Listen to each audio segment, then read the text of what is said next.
मस्त अशी खुसखुशीत चकली, भाजणीची चकली रेसिपी आपण आज बघणार आहे। तुम्ही बघू शकता कलर पण किती छान आलेला आहे आपल्या चकलीला।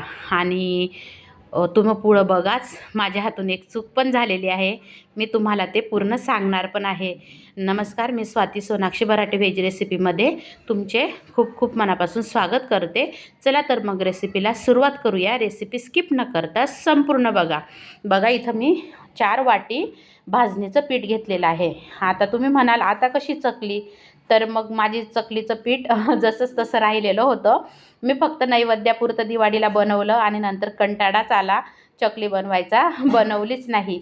आता इथं 4 वाटी मी पीठ घेतलेलं आहे, तर त्यासाठी मी 4 वाटीच पाणी घेणार आहे चकलीला। जेवढं पीठ तेवढंच पाणी घ्यायचं आहे। आणि पुढं काय, 4 वाटी पिठाला 4 वाटीच पाणी घ्यायचं आहे। जर तुमचं 2 वाटी पीठ आहे तर 2 वाटीच पाणी घ्या तुम्ही।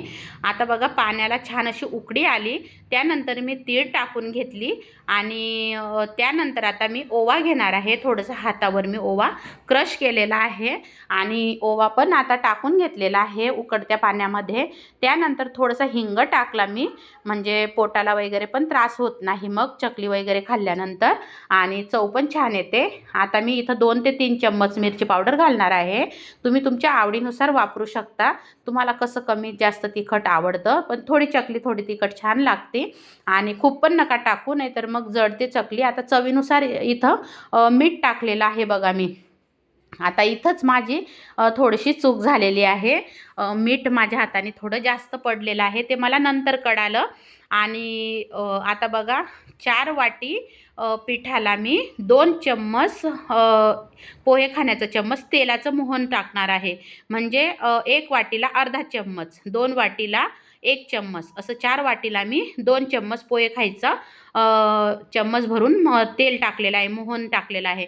आणि अर्धा चम्मच हळद पावडर टाकली। हळद पावडर तुम्ही जास्त वापरू नका, नाहीतर चकलीचा कलर बदलतो। आता छान असं मिक्स करून घेतल्यानंतर पूर्ण पीठ, आपण जे 4 वाटी पीठ घेतलं होतं भाजणीचं, ते टाकून घेतलेलं आहे। आणि कसं काय माहिती, माझ्याकडून अचानक थोडंसं मीठ जास्तच पडलं आणि पहिली चकली खाऊन बघितली तर खूप खारट लागायला लागली। मग आता काय करावं, पीठ तर उरलेलं पण नाही आणि तांदळाचं पीठ टाकावं असंच नुसतं, तर मग परत ते कडक होतील चकली। मग मी पुढं काय टिप्स वापरलेली आहे हे मी तुम्हालाही सांगणार आहे खरोखर, म्हणून मग मी हा व्हिडिओ तुमच्यापर्यंत घेऊन येत आहे, नाहीतर मी हा व्हिडिओ शेअर केलाच नसता। पण म्हणजे एखाद्या वेळेस जर तुमच्याकडून पण झालं तर तुम्हीही ही टिप्स तुम्ही वापरू शकता। आता बघा छान असं 5 मिनटं मी गॅसवर ठेवलेलं होतं पूर्ण हलवेपर्यंत। नंतर मग मी गॅस बंद करून झाकण ठेवलं आणि 15 मिनटं तसंच झाकण ठेवून आपलं पीठ तसंच राहू द्यायचं। म्हणजे आपण खिशी घेऊन हे चकल्या बनवत आहे। आता मी थोडंसं, खूप गरम आहे म्हणून मी आपलं जे पावभाजी मॅशर असतं त्याच्याने मी थोडं असं मॅश करून घेत आहे, म्हणजे मग थोडीशी वाफ पण निघल। आणि छान असं आता मी इथं पूर्णच पीठ वापरून घेतलेलं आहे। परत ठेवायचं, परत बनवायचं, आधीच खूप लेट झाली चकली बनवायला। आणि जे खरं आहे ते मी तुम्हाला खरं सांगते, की जेव्हा मी चकली खाऊन बघितली, इथं पीठ मी खाऊन नाही बघितलं, जेव्हा चकली खाऊन बघितली तर खरोखर खारट लागायला लागली।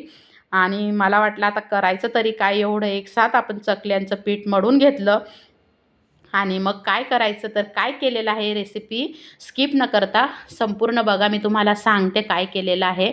आता पूर्ण हे पीठ आपलं छान एकजीव करून घ्यायचं, छान मळायचं, मऊ झालं पाहिजे। तुम्ही जितकं पीठ छान मळाल तितकी तुमची चकली छान अशी खुशखुशीत होणार आहे आणि छान बनणार आहे, काटेरी एकदम।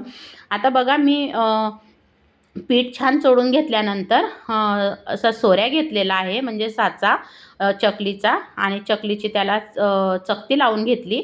आता बघा या प्रकारे जर तुम्ही सोऱ्या वापरला तर तुमची चकली तुम्हाला बनवायला अजिबात जड होणार नाही। आणि बघा आता मी चकली अशी बनवून घेत आहे, खूप सुंदर बघा, काटेरी मस्त छान काटे पण आलेले आहे चकलीला आणि कलर पण खूप सुंदर आलेला आहे चकलीला, सुंदर खूप छान झाल्या। फक्त थोडंसं खारटमुळे मन नाराज होतं आणि मग पीठ पण उरलं नव्हतं, आणि तांदळाचं पीठ टाकू तर चकली कडक होईल। मग मी काय केलेलं आहे, पण नेमका तो व्हिडिओ स्किप झालेला आहे। आणि खरोखर तसंच माझ्याकडून झालेलं आहे.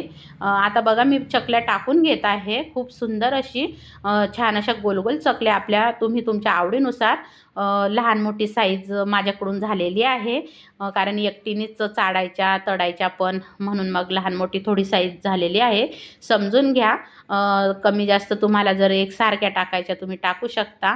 तुम्हाला साईज कशी हवी ते पण तुम्ही तुमच्या मनाने बनवू शकता. आणि खूप सुंदर अशी मग आपली नंतर चकली मी कशी तयार केलेली आहे तुम्ही पुढं बघणारच आहे. मग इतकी सुंदर की खूप सुंदर खुसखुशीत आपली चकली तयार झालेली आहे. आता थोडंसं मी मीठ नॉर्मल टाकलेलं आहे, कारण जर तेलामध्ये थोडंसं मीठ टाकलं तर चकली तेल पीत नाही. आणि कुठलाही पदार्थ तळणीचा जर आपण तेलात मीठ टाकलं तर आपलं तेल जळत नाही. आता बघा मी उलटणीच्या साहाय्याने म्हणजे सराट्याच्या साहाय्याने हळूहळू चकली अशी घेऊन तेल छान गरम होऊ द्यायचं. मस्त तेल गरम झाल्यावरच चकली सोडायची. गार थोडंसं मध्यम गार जर तेल असलं तर आपली चकली वितळते, म्हणजे छान होत नाही. आता बघा अजिबात इथं हलवायचं नाही. आपली चकली जिथपर्यंत अशी वर येत नाही तिथपर्यंत हलवायचं नाही. आता बघा आपली चकली मस्त छान अशी वर आलेली आहे. मी इथं लोखंडी कढाई वापरलेली आहे. आता चकली आपली जेव्हा वर आली मी तेव्हाच तिला पलटी केली आणि बघू शकता तुम्ही आता छान असा आता मध्यम गॅस केलेला आहे. आणि परत एकदा मी चकली परतवलेली आहे आणि किती छान कलर आलेला आहे बघा आपल्या चकलीला. इथं मी बघा चकली खारट झाली, मग मी खाऊन बघितली. मग काय करू नंतर मग मी काय केलं, डाळ्या असताना डाळ्या मी ज्या भाजीला पण वापरते भाजक्या डाळ्या, त्या डाळ्या घेतल्या मी 1-1.5 वाटी भरून आणि त्या मिक्सरला फिरवल्या. ते माझ्याकडून स्किप झालेलं आहे.